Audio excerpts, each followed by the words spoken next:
And we're back with The Day with Trae. Our last guest for today is a poet, an author, and community healer. I'm so happy to have him today, and he's over here like, wow, you said that. Yes, you are. And I'm so happy to have him here today. Darryl Foto, how you doing, brother? Man, I can't be anything but great after that. Man. You have been doing some amazing work, just as a poet, as an author, and we tried to get you on one time, and the audio was just doing some things, but I'm just so happy to have you here today. First, how are you doing, brother? You know what? Around the end of a month that's been going on for literally forever, I'm blessed. I'm happy, I'm grateful, and I'm here. And here you are. And here I was on Friday at your poetry event that you do at the Space Inside. You do it. Can you tell us a little bit more about that? Yes, that's like my baby, you know. As an artist, we're sensitive about our stuff, but man, so it's a poetry and sip every last Friday of the month. And when I tell you, it has been, for me, it's been a saving grace in a lot of ways. Coming out of the pandemic, one of the things I was desperately fiending for was community. Regardless if it was poets or not, I just needed people. And to walk into Space Inside and literally feel like, oh, take your shoes off and get comfortable with a whole bunch of strangers I have never met yet, but I left that room feeling amazing, feeling connected, feeling family. And to be able to host an open mic in a space that does that for me has been one of the greatest blessings. Close to 100 people. Yeah. Every end of the last month. Friday. Yes, sir. And as a poet, to be able to facilitate that specific event, and you're hosting other events around King and Pierce County. Well, let's just say worldwide. Hey. How has that been? Because I mean, you started writing poetry at 10. Yeah. It's been a journey. Well, to be fair, it didn't start with poetry. I'm a better storyteller than I am a poet. Poetry is just the medium that is the most accessible to me and makes me feel the most at home with what I do.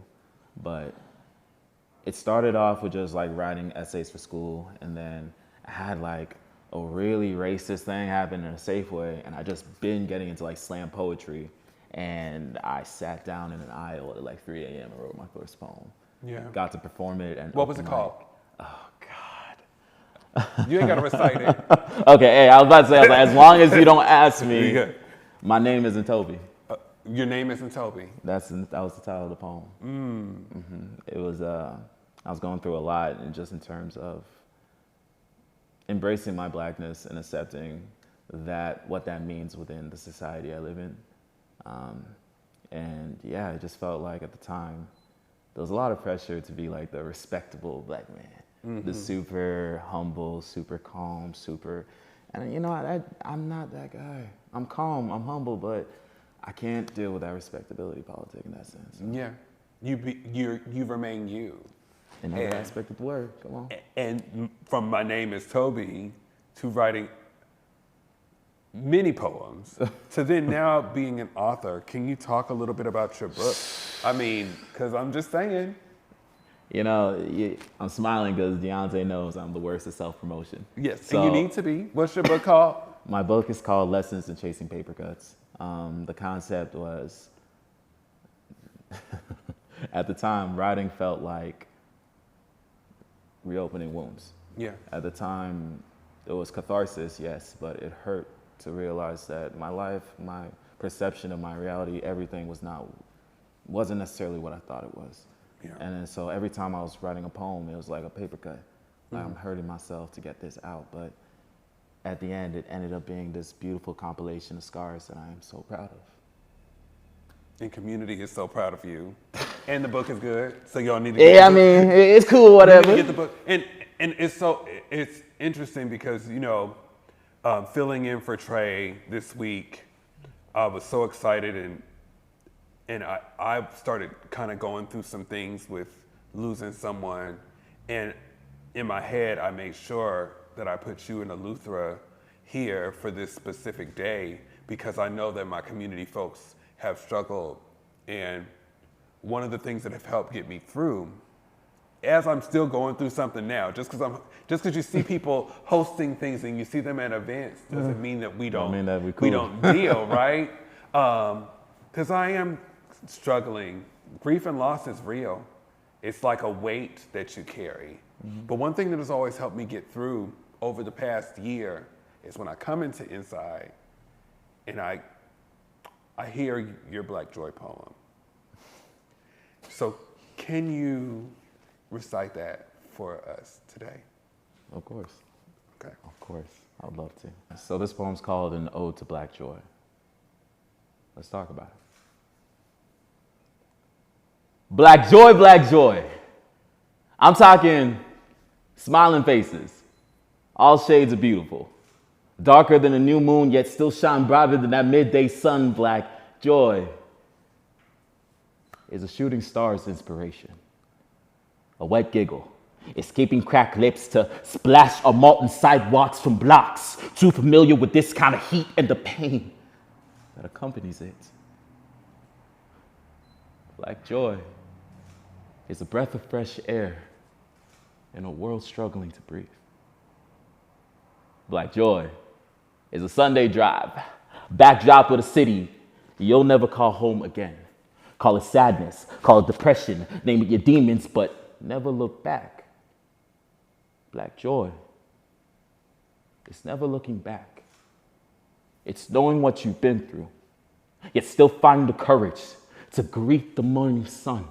Pay homage to our lost ones. Black joy is how we survive. Despite the weight of the dead we carry, y'all, this is the joy of pallbearers, etching kinfolk into epidermis as proof that our names will persist, despite a badge's insistence to exterminate our existence, yet still, y'all, we eat that shit. Face their prejudice with love.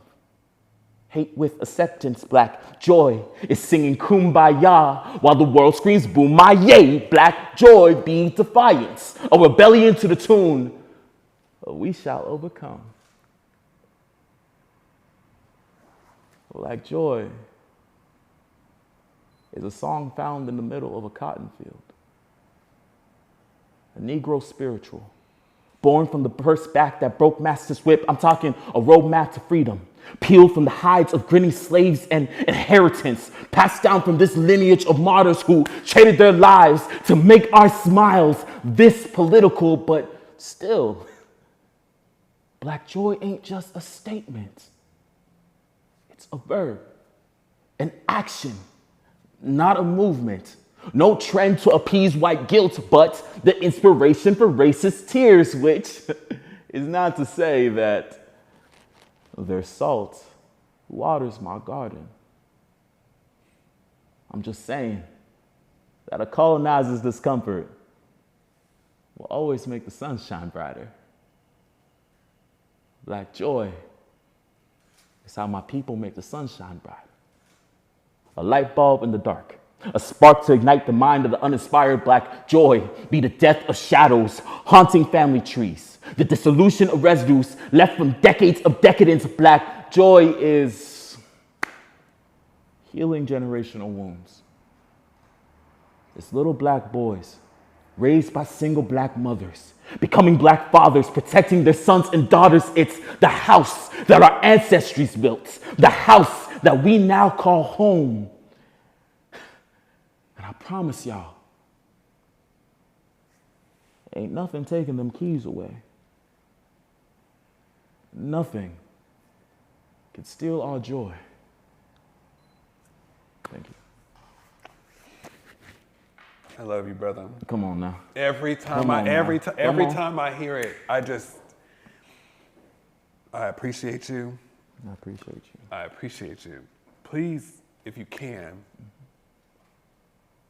I just had to take a minute. If you can, look in that camera, let community know, this is how we're gonna promote ourselves. Okay. You're gonna promote. You're gonna uplift community, let community know where they can find you at the end of the month, let people know where they can buy your book and where they can find you on social media. ironically, the answer to all of those questions is kind of the same thing. So you can find me on social media on Instagram at picture_perfect_poetry253. That is where I post a lot of my updates as far as where I'm going to be. I post on my monthly open mic on my stories all the time. It's on my page. The link to buy my book is also in that bio. So it's a 2 for 3 for. Come on now. You can also find me on TikTok at photoshoot124. Time out. I didn't know you was on TikTok. Thank you for coming on. We're going to actually talk to him about that in just a moment. We're going to take one more break, and we'll be back with The Day with Trae. You got a TikTok? Yeah, for sure.